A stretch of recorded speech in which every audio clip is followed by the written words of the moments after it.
শ্রীমদ্ভগবদ্গীতার সারকথা 18 অধ্যায়ের 18 শ্লোক। নমস্কার বন্ধুরা, অর্জুন এক চ্যানেলে আপনাদের স্বাগত। শ্রীমদ্ভগবদ্গীতা কেবল ধর্মগ্রন্থ নয়, এটি জীবনের প্রতিটি সমস্যার সমাধান। আজকের ভিডিওতে আমরা গীতার 18টি অধ্যায় থেকে 18টি জীবন বদলে দেওয়া শ্লোক ও তার সহজ ব্যাখ্যা নিয়ে আলোচনা করব।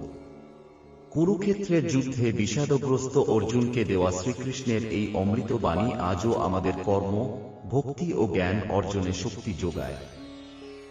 দৈনন্দিন জীবনে শান্তি ও সমৃদ্ধি পেতে ভিডিওটি শেষ পর্যন্ত দেখুন। আমাদের সাথে যুক্ত হন, চ্যানেলটি এখনই সাবস্ক্রাইব করুন এবং বেল আইকনটি প্রেস করে রাখুন। আপনার একটি সাবস্ক্রিপশন আমাদের নতুন ভিডিও তৈরিতে উৎসাহ দেয়। আপনার প্রিয় শ্লোকটি কমেন্টে জানান এবং প্রিয়জনদের সাথে ভিডিওটি শেয়ার করুন। চলুন আর দেরি না করে শ্রীকৃষ্ণের সেই অমূল্য বাণীগুলো জেনে নেওয়া যাক। জয় শ্রীকৃষ্ণ। শ্রীমদ্ভগবদ্গীতা 12 অধ্যায়, ভক্তি যোগ, প্রেম, সমর্পণ ও ঈশ্বর প্রাপ্তির সহজ পথ।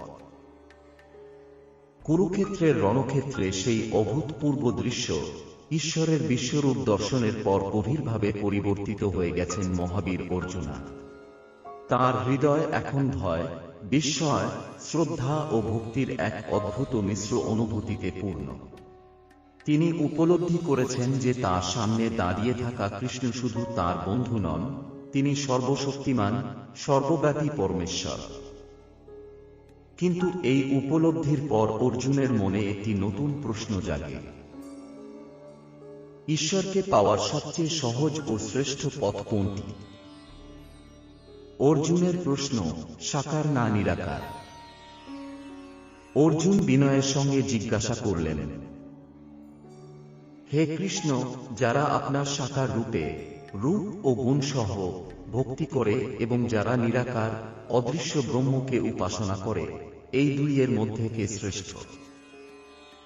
এই প্রশ্নটি অত্যন্ত গভীর, কারণ মানুষের আধ্যাত্মিক জীবনে দুটি পথই দেখা যায়। একটি হল ঈশ্বরকে রূপ ও ব্যক্তিত্ব সহ ভালোবাসা, আরেকটি হল নিরাকার, অদৃশ্য সত্যকে উপলব্ধি করা। কৃষ্ণের উত্তর, ভক্তির পথই সহজ। কৃষ্ণ উত্তর দিলেন, যারা একাগ্রচিত্তে, গভীর ভক্তি ও বিশ্বাসের সঙ্গে তাঁর সাকার রূপে উপাসনা করে, তারা তাঁর কাছে সবচেয়ে প্রিয়। তিনি বললেন, নিরাকার ব্রহ্মের উপাসনাও সত্য এবং মহান, কিন্তু তা অত্যন্ত কঠিন। কারণ মানুষের মন রূপ ও গুণ ছাড়া কোনো কিছুকে সহজে ধারণ করতে পারে না। অন্যদিকে সাকার ভক্তির পথ সহজ, স্বাভাবিক এবং হৃদয়ের সঙ্গে যুক্ত। ভক্তির ধাপে ধাপে পথ। শ্রীকৃষ্ণ অত্যন্ত সুন্দরভাবে ভক্তির একটি ধাপে ধাপে পথ দেখালেন। এক, মন ও বুদ্ধি ঈশ্বরে স্থির করা। যদি কেউ সর্বদা ঈশ্বরকে স্মরণ করতে পারে, তাহলে সে সহজেই তাঁকে লাভ করে। 2, অভ্যাস যোগ। যদি তা সম্ভব না হয়, তবে নিয়মিত অভ্যাসের মাধ্যমে ঈশ্বরকে স্মরণ করার চেষ্টা করতে হবে। 3, ঈশ্বরের জন্য কাজ করা। যদি মন স্থির না হয়, তবে নিজের কাজগুলো ঈশ্বরের উদ্দেশ্যে উৎসর্গ করতে হবে। 4, কর্মফল ত্যাগ। এমনকি যদি এটাও কঠিন হয়, তবে অন্তত নিজের কর্মের ফলের প্রতি আসক্তি ত্যাগ করতে হবে।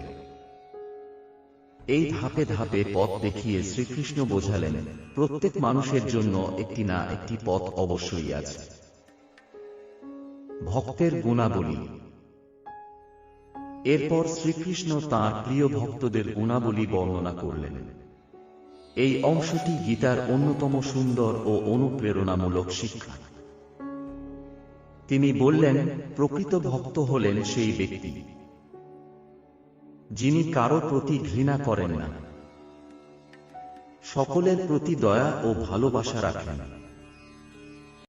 অহংকারহীন ও বিনয়ী,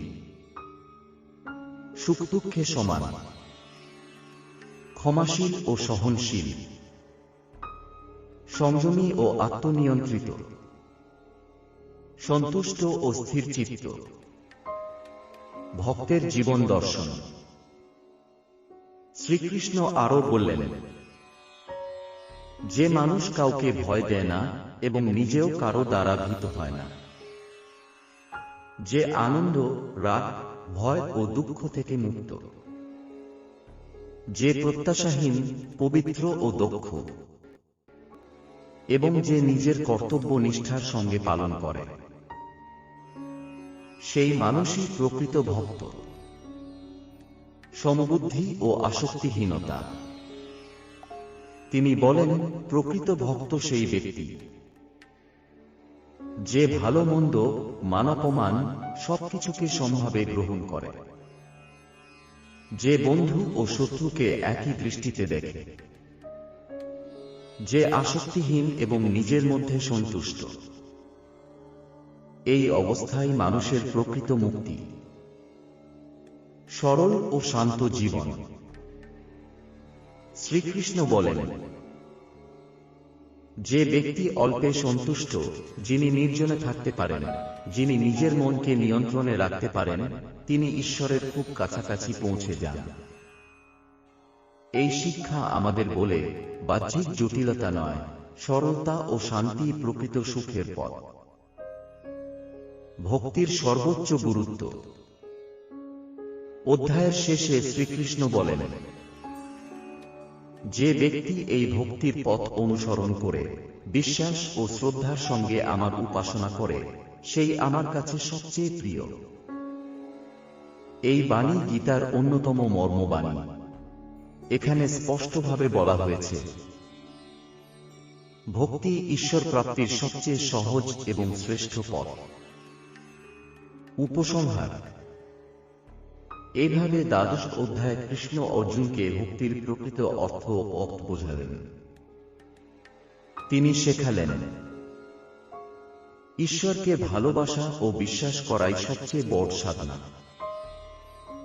সাকার ভক্তির পথ সহজ ও স্বাভাবিক।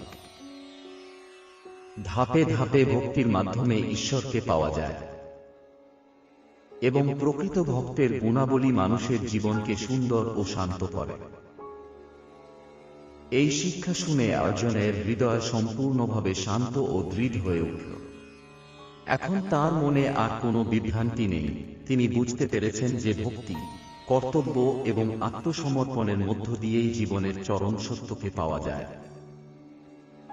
এইভাবেই ভগবদ্গীতার শিক্ষা আরো গভীর হয়ে ওঠে, এবং অর্জুন ধীরে ধীরে সম্পূর্ণ আত্মবিশ্বাস ও ভক্তি নিয়ে তার জীবনের সবচেয়ে গুরুত্বপূর্ণ কর্তব্য, ধর্মযুদ্ধ, সম্পন্ন করার জন্য প্রস্তুত হয়।